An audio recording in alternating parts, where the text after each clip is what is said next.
Halo teman-teman, kenalin aku Kaliza Bipasa dengan NIM K54234045 dari kelas B, Program Studi Pendidikan Geografi Angkatan 2023. Hari ini aku akan ngajak kalian membahas mengenai definisi dan peran pendidikan inklusif di Indonesia. Sebelumnya, apakah kalian ada yang tahu apa itu pendidikan inklusif? Apabila belum, tonton video ini sampai habis ya. Selamat menonton, enjoy! Definisi dan peran pendidikan inklusif di Indonesia. Jadi, apa sih yang akan kita bahas kali ini? Selain membahas definisi dan peran, kita juga akan membahas mengenai kebijakan dan juga beberapa masalah pendidikan inklusif yang ada di Indonesia. Mari kita bahas satu persatu. Pengertian dan definisi.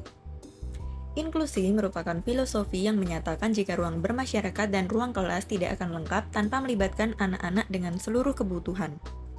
Inklusi merupakan pola pikir bagaimana memberi kesempatan terhadap semua anak, salah satunya dengan belajar di kelas yang sama.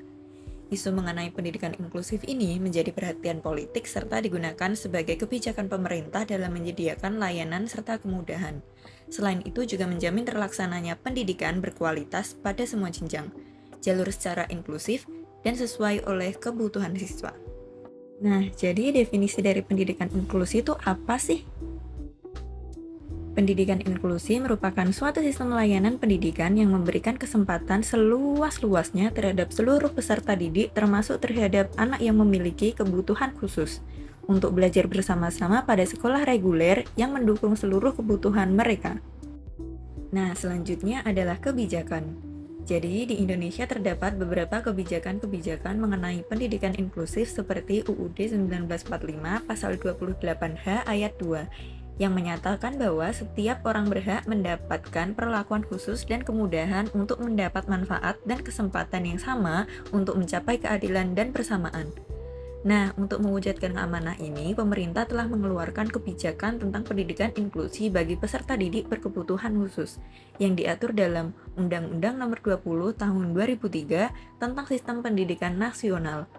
Bab 4, Pasal 5, Ayat 2, 3, dan 4, dan Pasal 32 yang menyebutkan bahwa pendidikan khusus merupakan pendidikan untuk peserta didik yang berkelainan seperti fisik, emosional, mental, intelektual, dan atau sosial, atau peserta didik yang memiliki kecerdasan luar biasa yang diselenggarakan secara inklusi, baik pada tingkat dasar maupun menengah. Selain itu juga diatur dalam Undang-Undang Nomor 8 Tahun 2016 tentang penyandang disabilitas. Pasal 10 menyebutkan bahwa peserta didik berkebutuhan khusus berhak untuk mendapatkan layanan pendidikan yang bermutu di semua jenis, jalur, dan jenjang pendidikan. Selanjutnya mengenai peran pendidikan inklusif di Indonesia yang memiliki beberapa peran penting seperti yang pertama, memberikan kesempatan yang setara. Pendidikan inklusi membuka akses pendidikan bagi anak berkebutuhan khusus yang selama ini sulit memperoleh layanan pendidikan yang memadai, sehingga mereka dapat belajar bersama teman seusianya tanpa dipisahkan. Yang kedua, mengurangi sikap eksklusif dan diskriminasi. Dengan mengintegrasikan siswa berkebutuhan khusus dalam kelas reguler, pendidikan inklusi membantu meminimalkan sikap eksklusif dan meningkatkan sikap toleransi, empati, serta penghargaan terhadap keberagaman di lingkungan sekolah dan masyarakat. Yang ketiga, meningkatkan mutu pendidikan. Pendidikan inklusi mendorong peningkatan kualitas pembelajaran yang lebih adaptif dan responsif terhadap kebutuhan beragam siswa, sekaligus membantu menekan angka putus sekolah dan tinggal kelas. Yang keempat, membangun masyarakat inklusif. Melalui pendidikan inklusi, diharapkan terciptanya masyarakat yang lebih inklusif, berempati, dan menghargai perbedaan, sehingga mendukung pembangunan sosial yang adil dan berkelanjutan. Yang kelima, mendorong pembangunan kompetensi guru dan sekolah. Pendidikan inklusi menuntut guru dan tenaga pendidik untuk mengembangkan metode pembelajaran yang inovatif dan inklusif, serta meningkatkan kemampuan dalam menangani keberagaman peserta didik. Kasus di Indonesia.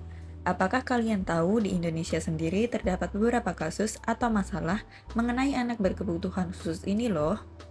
Menurut data dari Badan Pusat Statistik atau BPS, pada tahun 2020, jumlah penyandang disabilitas di Indonesia mencapai 22,5 juta atau sekitar 5%.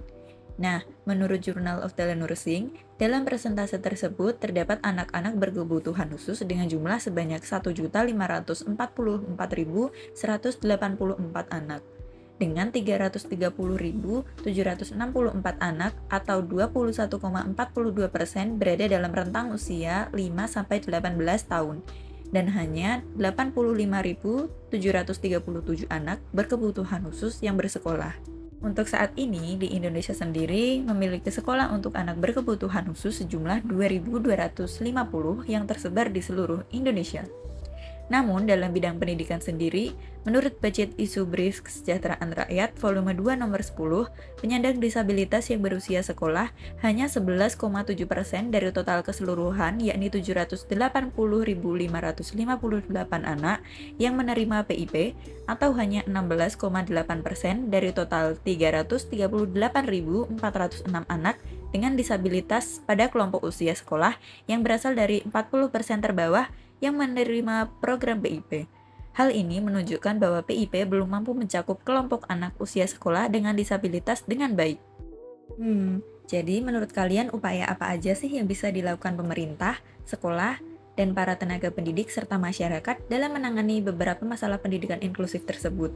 Komen di bawah ya. Oh iya, untuk informasi tambahan nih, kalian bisa juga menambah wawasan mengenai pendidikan inklusif dengan menonton video YouTube dengan cara scan barcode yang ada di bagian kanan ini ya.